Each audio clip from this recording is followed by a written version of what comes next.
Alrighty, let's get this party started. Okay, let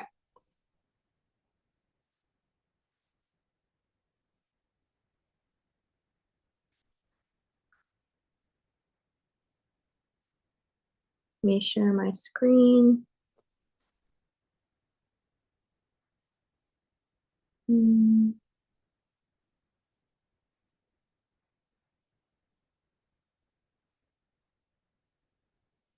Here we go. Okay, so I just want to preface that I'm using an iPad to record. So that's why it looks like I'm looking to the side, but I'm actually just looking at the screen. Um, the camera is just off to the side. So I just want to preface that. So we're talking about pulmonary blood flow, pulmonary vascular resistance. We'll go into the calculations, Poiseuille's law, and then the different lung zones. Alrighty, so the blood flow and how it affects blood pressure. So, stroke volume is the volume of blood ejected from the ventricle during each contraction. Stroke volume can range anywhere between 40 to 80 milliliters. Cardiac output has a total volume of is the total volume of blood that's discharged from the ventricles per minute. We'll go into that in greater detail in a second. But this is just a calculation for cardiac output. It's stroke volume times heart rate. Uh, Cardiac output directly influences blood pressure. So when you think about like someone who has like high blood pressure, right? Well, if your blood pressure increases, then the pressure that your heart is having to contract is also going to increase, right? Which is going to increase your heart rate. It just affects a lot of things. So those directly influence one another. So your stroke volume of your heart rate increases, and that um, causes your blood pressure. Sorry, I hope that made sense. Okay, so like I said in the last slide, cardiac output is the total volume of blood discharged from the ventricles per minute. So if you think of stroke volume, it makes up three different determinants. So ventricular preload, myocardial contractility, and ventricular preload. So ventricular afterload is defined as the force against the ventricles of which they must work through to pump the blood. So kind of like what I was saying before, if you're thinking about like, let's say someone has like the blood pressure cuff on, right? I've been asked before, like, well, how does that really know what my blood pressure is? I know this is not the same thing, but in the same concept, like the pressure of the blood pressure cuff, right, is evaluating the pressure of the blood. I know not the best example, but you should think about afterload as the force against the ventricles they have to work against to pump the blood. And then ventricular preload is the degree the myocardial fiber is stretched prior to the contraction. So the distribution of pulmonary blood flow. So pulmonary blood flow is made up of three things: gravity, cardiac output, and the pulmonary vascular resistance. Um, so I don't know why it formatted like that once I dragged it over to a presentation. So I'm sorry about that, because it doesn't look like this on the other prior to making a presentation, but that's okay. But understanding gravity and its relationship with pulmonary vascular resistance, Poiseuille's law, and then the different lung zones, it creates a better picture of cardiac output and its determinants. So let's kind of just get into that. So gravity. Gravity is that common law that we kind of all know and understand. So when we're thinking about blood, because blood is a heavy substance, right? It's gravity dependent. And initially, when I learned about this in Hillary's class, it did confuse me. But I just think of like, those those like retractable like ball pin machines that are kind of like at an angle, and when you push the ball, you have to use a certain amount of force to get the ball to go around and then come back. That's kind of what I picture when I think about the different lung zones, and how the blood is kind of being forced, like again, kind of like in a sense with gravity, but also against gravity in a sense. Um, so because blood is gravity dependent, it naturally moves to the portion of the body or the portion of the organ that is closest to the ground. An average lung, there is a distance of about 30 centimeters between the base and the apex. Um, Due to the gravitational effect on blood flow, the intraluminal pressures of the vessels in the lower lung regions are greater than the intraluminal pressures in the least gravity dependent areas, the upper lung regions. Um, because the pulmonary artery enters each lung about midway between the top and the bottom of the lung, the pulmonary artery pressure must be greater than 15 centimeters of water. So I have a picture from the book. To me, this kind of makes sense. The top part is the apex and the bottom part is the base. And if you look, depending on where the lungs are, um, they're affected by that area. To kind of put it into better perspective, I also drew a picture of different lung zones. I don't know if you could see this. Okay, so I color coordinated it. So the upper zone, the apex, is like an orangey color, and then the middle zone is a yellow, and then the lower zone is a purple. So you think about it, so blood is entering through the middle, right? And then it's going to the bottom. So the alveolar pressure up here is going to be higher than the arterial and the venous pressure, because the blood is starting here and going down, right? Because it's gravity dependent.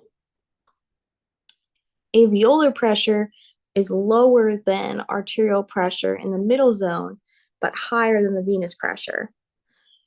And then in the lower zone or the base, arterial and venous pressure are higher than the alveolar pressure, right? Which makes sense because this upper zone is the least gravity dependent. And then this lower zone is the most gravity dependent. So it's kind of like working with blood flow. Okay, hope that makes sense. Okay, so pulmonary vascular resistance. So this is the equation for PVR, which is your mean arterial pressure divided by your cardiac output. As vascular resistance increases, it causes the blood pressure to increase, which results in an increase in ventricular afterload.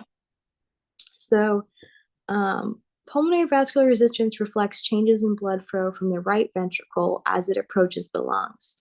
An increase in pulmonary vascular resistance will require the right heart to work harder, which will eventually have an adverse effect on the preload requirements of the left ventricle. So if you think about it in terms of, at least this is how I'm trying to think about it, like you think about it in terms of pressure on the heart, right? If you have more pressure on something, it's going to create more resistance, which is going to increase the overall like contractility, and essentially just create more resistance or more pressure on that part of the body, right? Or it's gonna take more force. It's gonna have to work harder to do the same thing that it was doing before. So the PVR normal values are, it's 200 dynes or less than 2.5 millimeters of mercury. And then it just kind of goes through like the blood flow. So blood flow within the circulatory process is in one direction. And any area of disease that hampers or blocks this flow will cause a backup of blood, with resulting increased pressures developing within that part of the circulatory process proximal to but preceding the disease. So just think like hemodynamics. So if one area of the heart or the lungs gets backed up, right? In a sense, it's going to cause the blood to back up in the area previously from the area that's affected. Hope that makes sense. Okay, Poiseuille's law. So this one has always been kind of confusing to me, but basically Poiseuille's law states that the flow depends on the length and the radius of the tube, the pressure gradient, and the viscosity of the fluid. So I included the equations here that I found from one of our textbooks. So V is the flow equation, and then P is the pressure equation. Really, the way that this makes sense to me, especially like after reading about it, is just thinking about like a tube or some type of like hose, like a fire hose. And if I have a long and narrow fire hose, right, the viscosity of the water inside the fire hose is going to be, in a sense, like thin or kind of spread out, versus if I have a really short fire hose, there's that same amount of water would be thicker and backed up in there, in a sense, or more like pressurized. So yeah, basically Poiseuille's law is saying that the flow depends on the length and the radius of the tube. So think like any type of tube, that will also affect the viscosity of the fluid and the pressure gradient. And then in conclusion, everything works together to ensure accurate blood flow. So in saying that, if you think about pressure, if you think about Poiseuille's law, you think about the lung zones, right? Those all have to work together. So the body has to be in harmony in order for proper blood flow to occur. So just to kind of summarize, we went over the lung zones, right? So we went over the upper zone, the apex, which has where the alveolar pressure is higher than the arterial and the venous pressure. The middle zone, where the alveolar pressure is lower than the arterial pressure, but higher than the venous pressure. And then the lower zone, which is the base, the least gravity dependent area, where the arterial and the venous pressure are higher than the alveolar pressure, which is all gravity dependent because blood is gravity dependent, and the blood comes from the middle zone and runs down.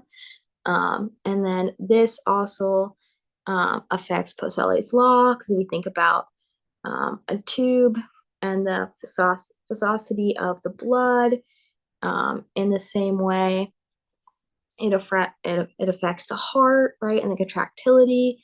So if you have too much pressure, you don't have enough pressure, things won't be pumping out correctly, and that blood flow won't be coming and going in the correct way that it's supposed to.